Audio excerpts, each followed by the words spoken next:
वीर कुछ फांसी में लटके, कुछ जले अंगारों में, क्योंकि ये भारत भूमि कभी सोने की चिड़िया कहलाती थी। महर्षि दयानंद सरस्वती महाराज सत्याग्रह प्रकाश में ये बात लिखते हैं कि एक पारसमणि नाम का पत्थर वैसे वास्तविकता में होता नहीं है, जिसके स्पर्श मात्र से कहते हैं कि लोहा सोने में तब्दील हो जाया करता था। लेकिन महर्षि दयानंद सरस्वती जी महाराज आगे लिखते हैं कि ये भारत भूमि ही वो पारसमणि पत्थर है, जिसके सानिध्य में आकर के विदेशी कवि आध्यात्मिक शिक्षा ऋषि मुनियों के चरणों में बैठ कर के ले जाया करते थे। इतना धनाढ्य यह कवि देश हुआ करता था, लेकिन आज भारत की स्थिति कुछ विपरीत नजर आती है। आइए, इस भारत भूमि को कभी ऋषि मुनियों की भूमि कहा जाता था। कैसे कैसे योगदान, कैसे कैसे त्याग समर्पण इस भारत भूमि पर देखने को मिलते थे। आइए, बड़ी सुंदर बात लेखक ने, कवि ने अपनी लेखनी के माध्यम से समझाने का और बताने का प्रयास किया। क्या लिखा?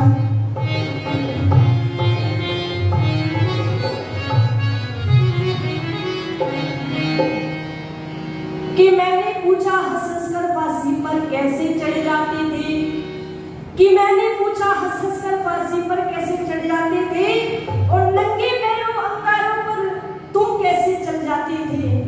मैंने पूछा हंस हंस कर फांसी पर कैसे चढ़ जाते थे, और नंगे पैरों अंगारों पर तुम कैसे चल जाते थे। वे बोले, अरे वे बोले, जैसे दीपक पर बलिदान पतंगा होता है, और मृत्यु भयभीत नहीं करती जब हाथ तिरंगा होता है, जब हाथ तिरंगा होता है। क्या जज्बा, क्या जुनून लेकर के वो क्रांतिकारी वीर अपने घर का त्याग कर देते थे, ममता के मोहमाया के बंधन को छोड़ देते थे। इसलिए बड़ी सुंदर बात इस भारत भूमि के विषय में लिखी। क्या? कि भूमंडल में सब तुझको ही मान कहते थे,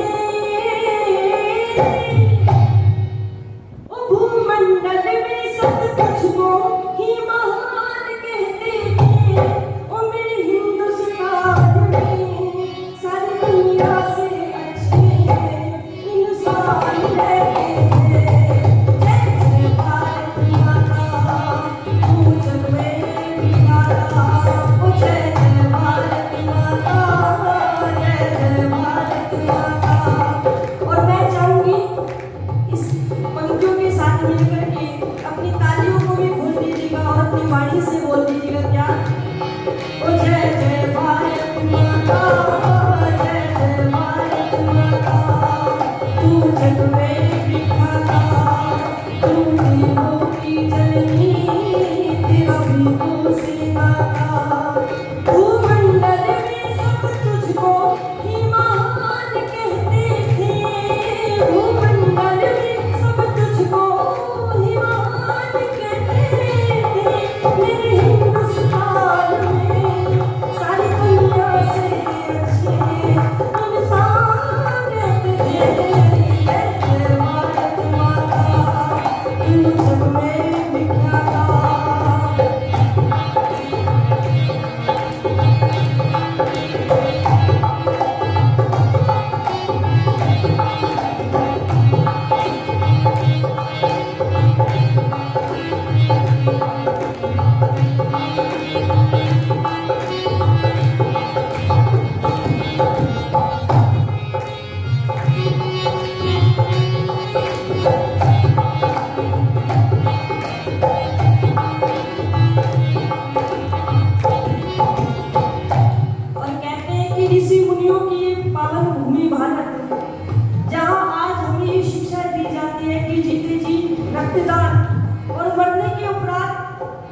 नेत्रदान अवश्य करना चाहिए। जीते जी रक्तदान और मरने के बाद नेत्रदान करना चाहिए। कुछ लोगों ने कहा कि ये नई जमाने की रीति है, लेकिन महर्षि दयानंद सरस्वती जी महाराज कहते हैं कि ऐ दुनिया के लोगों, तुम कहाँ भूले भटके दुनिया में भटकते फिर रहे हो। ये तो हमारी पुरानी रीति है, ये तो हमारी वैदिक रीति है। अरे याद कीजिए महर्षि दधीची को, जिन्होंने राष्ट्र की रक्षा के लिए राष्ट्र रूपी यज्ञ में अपनी हड्डियों तक को दान दिया था। इसने कहा क्या, ऋषियों ने जिसको अपने तप से सजाया, ऋषियों ने जिसको अपने तप से सजाया, हड्डी का दान कर दुनिया को दिखलाया, हड्डी का दान कर दुनिया को दिखलाया।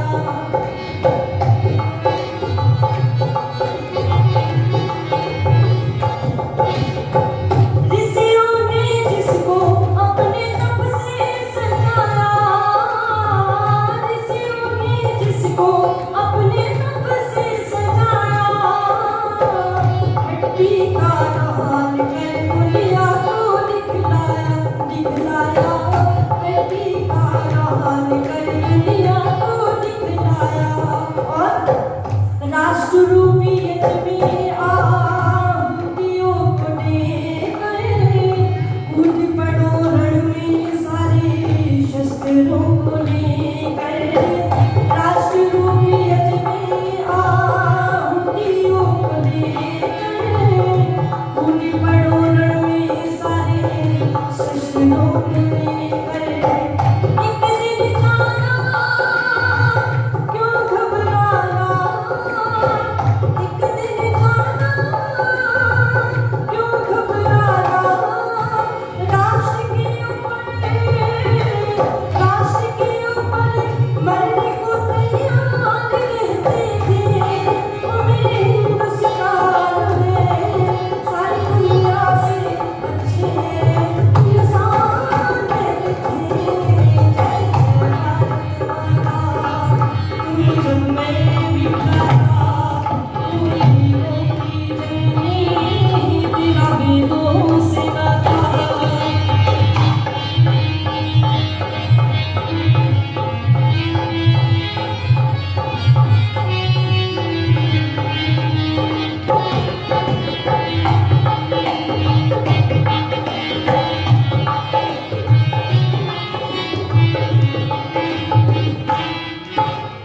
और किस प्रकार की नीति की बदौलत ये भारत भूमि कभी सोने की चिड़िया कहलाता था। यहाँ पर दूध की धाराएं बहती थी। यदि कोई एक व्यक्ति आकर के अतिथि एक गिलास पानी मांगता था ना, तो उसे पानी की जगह दूध मिलता था। ये भारत भूमि ऐसे ही सोने की चिड़िया कहलाती थी। कुछ नीतियों पर और कुछ रीतियों पर ये भारत भूमि सदा चलती आई है। क्या कहा,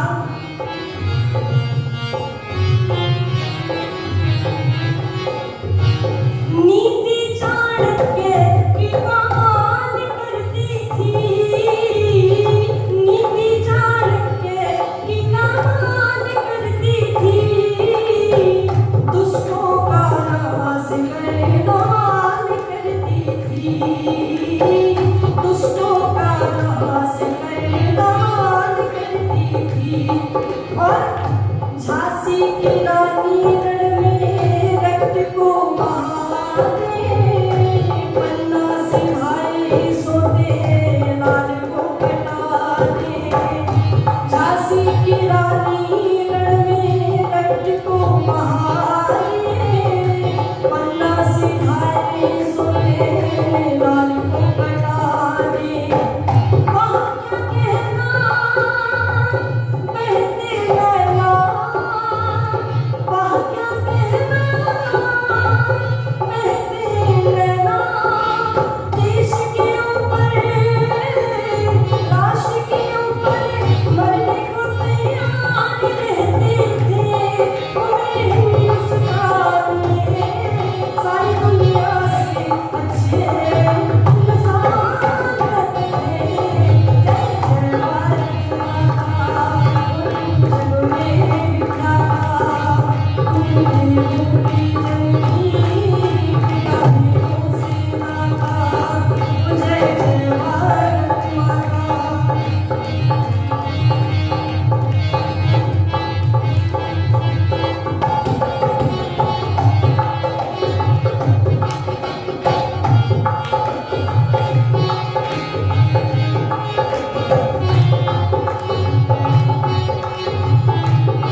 अब इस शरीर को बलवान बलिष्ठ बना करके क्या करूंगी, क्योंकि कुछ ही समय पश्चात तो ये फांसी के तख्ते पे झूल जाएगा ये शरीर। अब इसको इतना व्यायाम इत्यादि करके इतनी मेहनत करने की क्या आवश्यकता है। तब राम प्रसाद बिस्मिल जी उस समय पर बड़ा सुंदर उत्तर देते हैं, कहते हैं कि सुन जरा, तुझे नहीं पता मेरी भारत भूमि को, मेरी भारत माता को किस प्रकार के फूल पसंद है।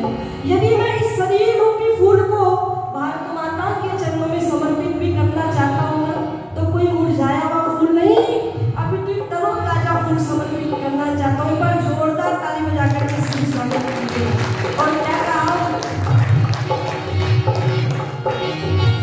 वेदी पर शीश चढ़ाने वाला बिस्मिल था, वेदी पर शीश चढ़ाने वाला बिस्मिल था, जेलों में डंडी लगाने वाला बिस्मिल था, जेलों में डंडी लगाने वाला बिस्मिल था। भगत ने भी आजादी को दुल्हन बनाया, चंद्रशेखर ने शीश गोली से उड़ाया।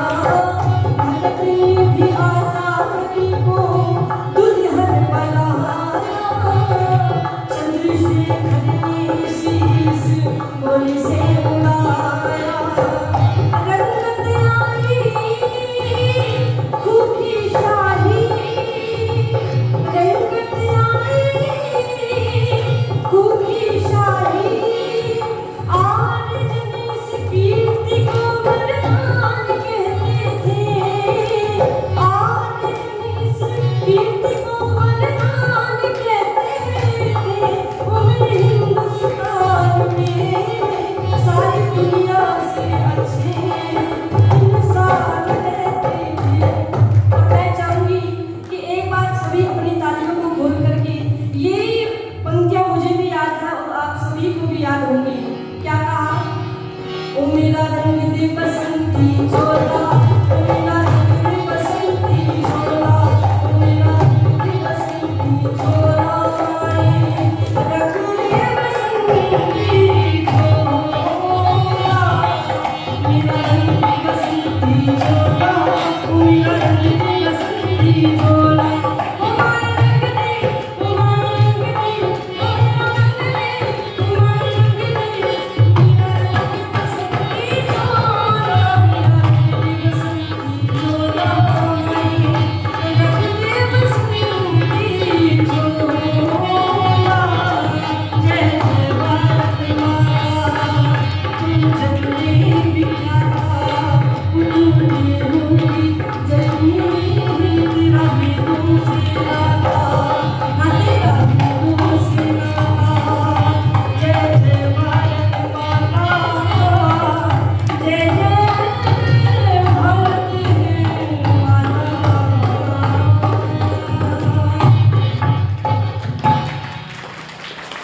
बोले भारत माता की, महर्षि दयानंद महाराज की।